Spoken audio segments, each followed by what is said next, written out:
Bonjour, je m'appelle Hervé Deschamps et je suis un des nombreux stagiaires formés par Irène Grosjean et Miguel Barthéléry. Et je souhaite prendre position et apporter mon soutien à Irène Grosjean, qui a fait l'objet d'une campagne immonde de calomnie dans un certain nombre de journaux, dont Le Parisien est le premier que j'ai vu, mais ils ont tous repris en cœur la même chose. Et je trouve que c'est une honte. J'apporte un témoignage bien différent de ce qu'on peut lire dans les journaux, un témoignage sans conflit d'intérêt. J'en ai pas.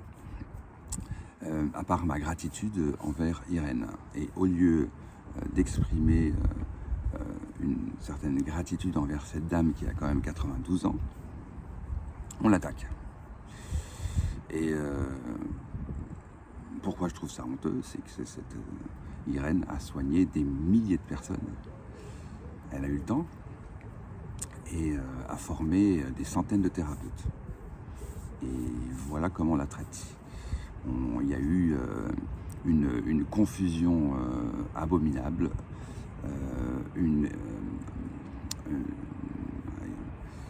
utilisation de petits extraits vidéo où elle explique le bain de siège à friction, autrement appelé bain dérivatif, qui est une technique de naturopathie pour abaisser la fièvre, qui a fait ses preuves, qui date de Louis Kuhn. C'est un monsieur allemand en 1880, il a publié, je pense, repris dans un certain nombre de livres. Ça n'a jamais posé problème, je pense à Franz Gehlen par exemple.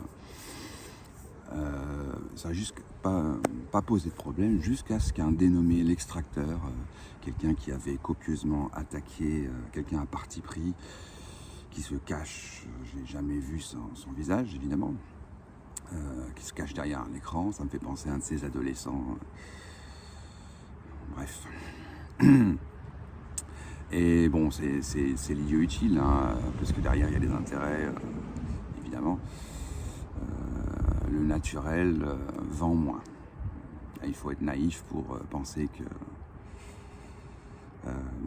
ça n'a pas d'impact. Bref, ces gens-là disent que la description du traitement fourni par Irène, qui consiste à abaisser la température des parties génitales, on le fait pour les adultes, on le fait pour les enfants, enfin ça n'a rien de spécifique pour les enfants, mais pour un enfant qui ne peut pas le faire lui-même, c'est les parents avec un gant qui frotte les parties, qui frictionne les parties génitales avec de l'eau froide, avec quelque chose de suffisamment froid pour abaisser la température d'un enfant, d'un adulte. Là, il s'agit d'un enfant puisque c'est un geste, elle décrit un geste médical. Moi, je l'ai pratiqué aussi sur moi-même. L'essentiel, c'est baisser la température. Et quand il s'agit de le pratiquer sur quelqu'un, c'est un geste médical. Alors comment on peut faire une confusion entre ce qui est un geste médical et assimiler ça à de l'attouchement d'enfants? C'est un sujet très à la mode en ce moment, donc ça marche, c'est sûr, les médias en raffolent, génial. Sauf que pour y adhérer, pour y croire, pour les gens qui ne prennent pas de recul par rapport aux choses, il faut quand même oublier que Irène, dans ce cas, explique aux parents, c'est les parents qui le font, avec un gant en plus. C'est fait pas tout à fait, je suis pas un expert dans les attouchements, mais j'imagine que ça se fait pas avec un gant. Et à ce moment-là, si on dit que ce geste médical est un attouchement sexuel, alors est-ce qu'on va dire que les pédiatres sont des pervers, que les mamans ou les papas sont des pervers? Enfin, c'est n'importe quoi, ça tient pas une seconde la route. Qui peut accepter ce genre de raisonnement? Alors, plutôt que plutôt que faire des extraits et, de couper du contexte, de placer des petits bouts de vidéo hors contexte et faire beaucoup de tort à Irène, je trouve que il serait plutôt temps de remercier Irène pour tout ce qu'elle a fait. Je pense par exemple aux gens qui ont été soignés. C'est une femme qui a 92 ans et qui exerce encore. Vous en connaissez beaucoup de médecins qui soignent des gens encore à 92 ans? Déjà, il faut vivre jusqu'à 92 ans, avoir la santé, et en plus, il faut avoir une sacrée vocation à 92 ans pour continuer à soigner des gens. C'est une belle preuve que les méthodes naturelles et vivre en suivant les lois naturelles, vivant plutôt que celles de la chimie, fonctionnent. Vous ne trouvez pas? Il y a quelque chose qui ne colle pas dans le dénigrement de ces méthodes-là. Ce que j'aime beaucoup dans les enseignements de Irène, c'est que son but, c'est que les patients non seulement reviennent à la santé, de leur expliquer comment on fait, mais en plus qu'ils soient autonomes. D'ailleurs, en parlant de santé, essayez de poser la question à un médecin traditionnel, un médecin pharmaceutique, je veux dire. Parce qu'il y en a qui ont suivi cette formation, la formation de base, mais qui aussi s'intéressent à d'autres méthodes.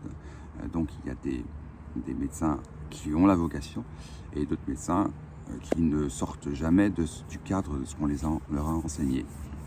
Mais il faut toujours pas mettre tous les médecins dans le même sac, comme dans toutes les professions d'ailleurs. Me demander à un médecin de base comment je fais pour rester en santé. Qu'est-ce qu'il va répondre? Lui, il s'occupe de la maladie, le médecin. Il ne s'occupe pas de la santé, de maintenir les gens en santé. D'ailleurs, si tout le monde était en santé, il aurait moins de clients.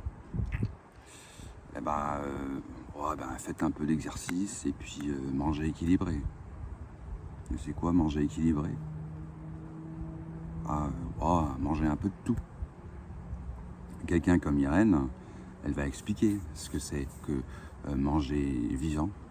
Elle va expliquer quels sont les 4 piliers de la santé, parce que le médecin de base, il ne va pas vous parler... Là, par exemple, le yoga est très à la mode. On parle beaucoup de respiration au yoga. Un des 4 piliers, c'est la respiration, apprendre à respirer.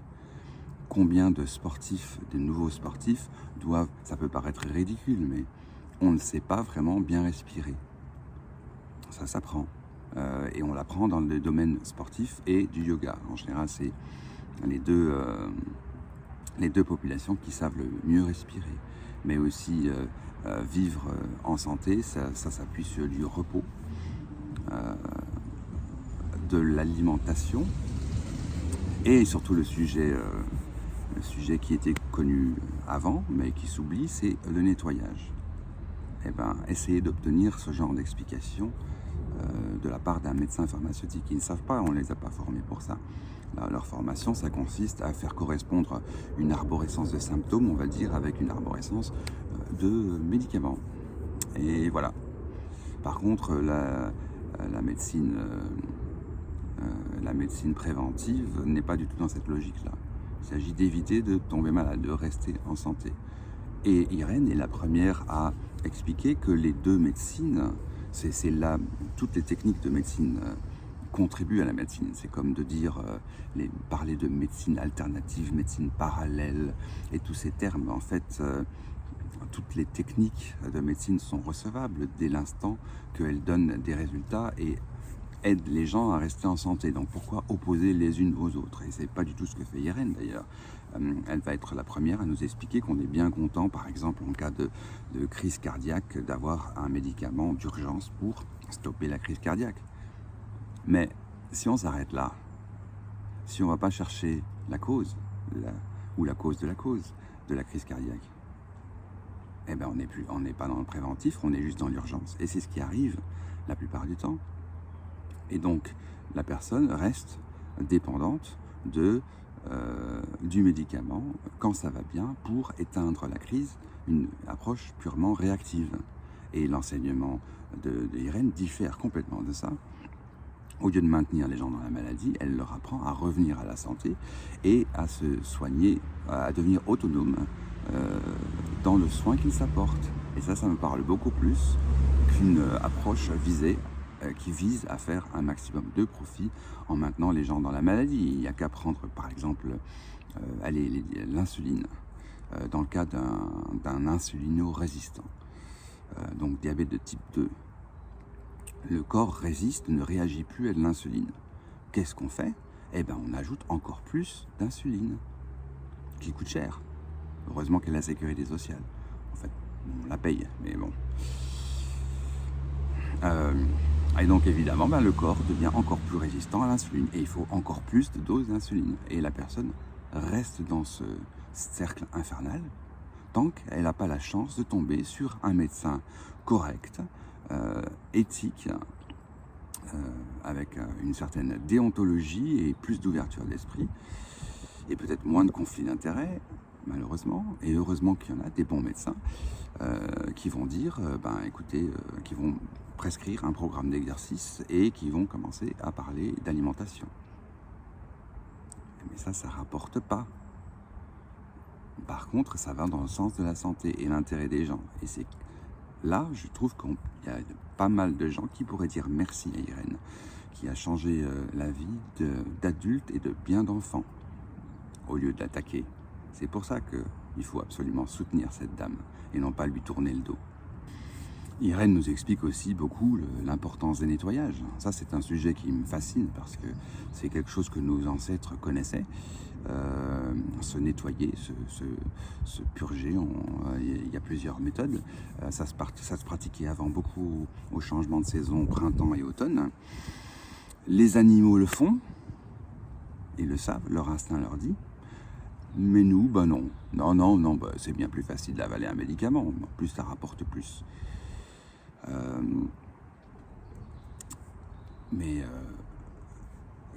Comme l'analogie que j'aime bien, c'est en fait une voiture, on la traite mieux que nous. On lui fait une vidange de temps en temps. Une fosse septique, parce que nos intestins, c'est un petit peu comme une fosse septique, faut bien le dire. C'est pas très ragoûtant, mais une fosse septique, on la laisse pas des dizaines d'années sans jamais la nettoyer. Et après, on s'étonne.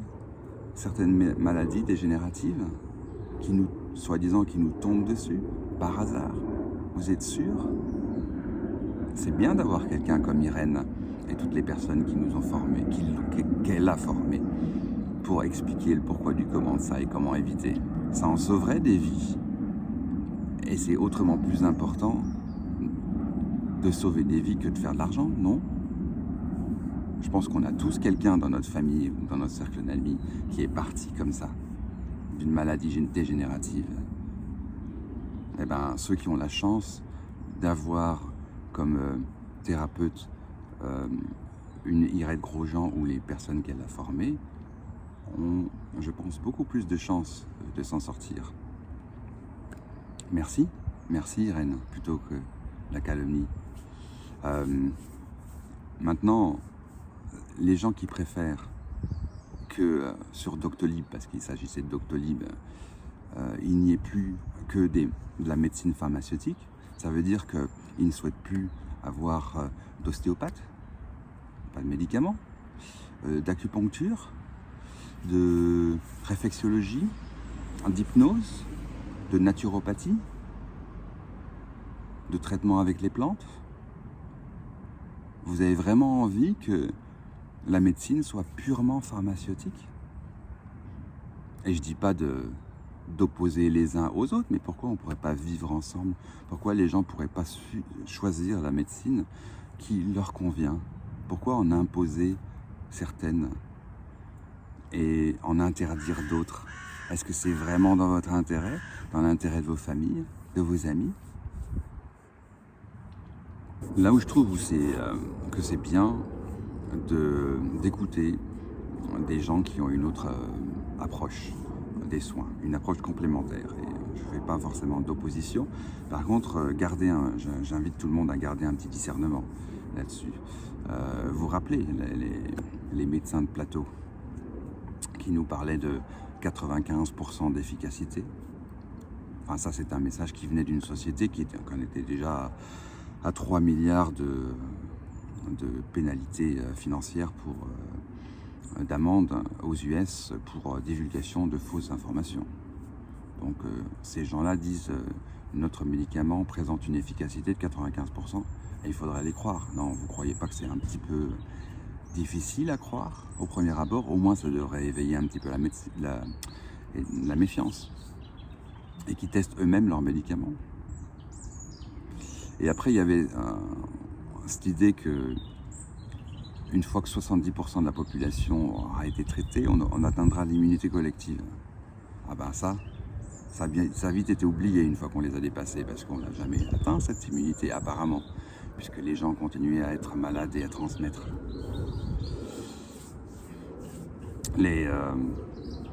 L'autre exemple qui me pousse à prendre du recul par rapport à une méthode, par rapport à une autre, et son efficacité, c'est ces personnes âgées qui sont vraiment mal. On en a, je pense, beaucoup eu, au moins une dans nos familles, en fin de vie, avec un pilulier, avec je sais combien de cases, 4 ou 5 par jour, 7 jours par semaine, de médicaments de toutes les couleurs à avaler. Et plus elles en ont, plus elles sont mal. Et il y a des médicaments qui aident à supporter les autres médicaments. Il y a un moment, il faut commencer à se poser des questions, peut-être. Est-ce que c'est vraiment la seule méthode possible?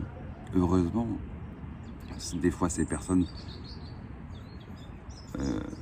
ont affaire à un bon médecin. Parce qu'il y en a des bons médecins qui, au lieu d'ajouter, font table rase et repartent à zéro sur des bases saines. Et curieusement, la personne âgée se sent beaucoup mieux. Et je ne peux pas adhérer, moi, à une industrie qui vise à maintenir les gens dans la maladie. Et heureusement qu'il y a des gens comme Irène qui apportent une autre approche. Ce qui ne veut pas dire qu'on n'a pas besoin de la médecine traditionnelle en mode d'urgence. On est bien content d'avoir des chirurgiens, on est bien content d'avoir des traitements qui stoppent une urgence. Par contre, il faut absolument se poser des questions, pas tout gober ce qu'on entend, et se dire oui mais pourquoi j'ai ça, et comment je peux éviter, comment je peux revenir en santé. Je traite l'urgence, ok, ça c'est bien, c'est utile, mais pas que. Quelle est la cause? Et si on travaillait sur le terrain, sur la cause, sur éviter, sur la prévention, c'est là où on a beaucoup de choses à apprendre des médecines naturelles, et de Irène en particulier. Après tout ça, c'est pas étonnant, hein. Et c'est là où c'est parfaitement scandaleux. C'est que en France, une grande partie de la formation des médecins est financée par l'industrie pharmaceutique. Vous savez qu'en Belgique, c'est interdit, ça. Surtout la partie de la formation après diplôme, la formation continue. Interdit que ce soit financé par l'industrie pharmaceutique. Il y a conflit d'intérêts. Et ça, c'est quelque chose en France, il faudrait absolument changer. Sinon, on sera toujours dans la logique de maintenir les gens dans la maladie. Et ce seront que certains médecins avec un certain sens de la déontologie qui vont s'écarter un petit peu, s'intéresser à d'autres sujets, tout en essayant de ne pas faire l'objet d'attaques comme celle qui vise Irène ou du Conseil de l'Ordre des médecins. Parce que des histoires comme ça, il y en a pour ceux qui s'intéressent à ce sujet-là. Donc encore une fois, merci Irène. Je voudrais aussi adresser un message aux centaines de personnes, de thérapeutes que Irène Grosjean a formés. Parce que ça me semble très très important. Irène n'est pas la première personne qui fait l'objet de campagnes de diffamation, d'attaques en justice. En fait, dans le milieu naturo, si je symbolise un petit peu, si on dit qu'il y a deux camps, le camp du dogme pharmaceutique, soit par conflit d'intérêts, soit par dogme, ou par intérêt financier bien sûr, et puis de l'autre côté, d'autres techniques plus dites naturelles. Je trouve que c'est tellement important qu'on se serre les coudes, qu'on fasse preuve d'un petit peu de solidarité dans le milieu naturel, parce que sinon c'est trop facile. L'autre camp, dès qu'une personne, l'autre camp, le camp pharma, pour symboliser, dès qu'une personne devient influente, par exemple Thierry Casasnovas, bah, il suffit de tirer dessus. Ils savent que s'il n'y a pas de solidarité dans le milieu naturel, bah, une bonne partie des gens vont tourner le dos à Thierry. Après, c'est le tour de Miguel. Après, c'est le tour de Irène. Et je comprends bien que des gens, une partie des gens qui, au lieu de dire merci à Irène, lui tournent le dos, c'est par peur. C'est de la peur. Mais si en faisant ça, ces gens pensent que leur tour ne viendra pas, il faut juste qu'ils espèrent ne jamais devenir suffisamment influents pour ça. Sinon, le jour où ils deviennent influents, au même niveau à peu près, eh ben, ce sera leur tour. Et le peu de soutien qu'ils ont montré à leurs prédécesseurs, bah, ils auront droit aussi. Et vous ne croyez pas que les petites phrases comme l'union fait la force, l'idée de se serrer les coudes, de faire preuve de solidarité vous protégerait plus que d'être dans une logique de chacun pour soi? Je pense donc que la meilleure chose à faire dans ce contexte conflictuel, c'est, et j'invite tout le monde à le faire, d'apporter votre témoignage. Les personnes que Irène a soignées, il y en a des milliers. Dans cette population-là, il y a bien quelques personnes dévouées qui pourraient apporter un témoignage de la bienveillance d'Irène, de ce que concrètement Irène leur a apporté dans leur santé, de la même façon que les élèves naturopathes que Irène a formés. Eh bien, je comprends que vous voulez pas prendre parti, enfin, vous essayez de rester en dehors de la querelle. Je comprends bien que ce sont des peurs qui vous motivent, mais comme vous avez été formé, vous pourriez peut-être, vous savez que les peurs sont liées au col, et je vous invite à consulter un naturo, un collègue, pour déterminer si peut-être vous avez besoin de nettoyer ces cols. Et si pour tous ceux qui ont envie d'apporter quelque chose, une pierre à l'édifice, un témoignage, et ben il suffit, c'est simple, hein, il suffit de se connecter sur le site d'Irène, c'est www.santenaturopathie.com.